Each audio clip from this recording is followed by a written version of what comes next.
Welcome back. It's now time for Midday Sports. There will be no doubleheader at the Waterhouse Mini Stadium as matches in the Ray and Nephew Jamaica Premier League have been postponed as the country braces for heavy rainfall. Avera United would have gone up against Mount Pleasant at 5 p.m. while Montego Bay United were set to face Waterhouse at 7:30 p.m. The quarterfinal round of both Manning and the Costa Cup will start a day late as matches of the last 8 were postponed following adverse weather conditions. For the quarterfinals of the Manning Cup, Zone A will have Mona High, Kingston College, Jamaica College and Tivoli Gardens, and Zone B contains Excelsior High, St. Catherine High, Campion College and Hydel High. While in the Costa Cup, Group A has Stets, Glenmuir, Frome Technical and McGraw High, and Group B has Monroe College, Central High, Garvey Maceo and Ocherias High.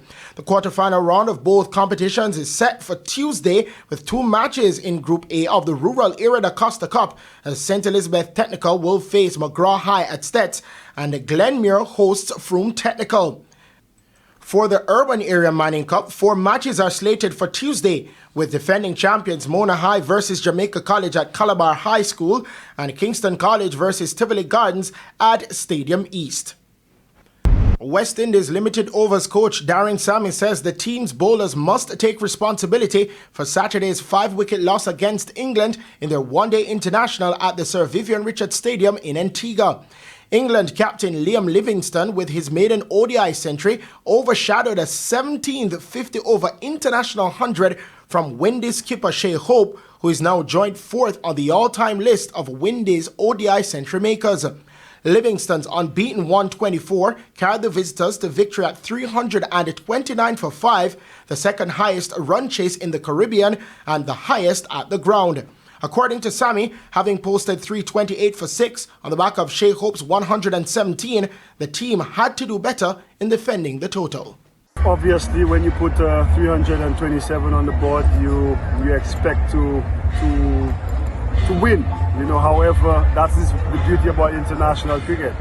Halfway stage when the job is done, you could never be complacent about it. I thought, yes, Liam Livingstone played a brilliant inning to get his team home, but I thought as a bowling group, our execution was really off.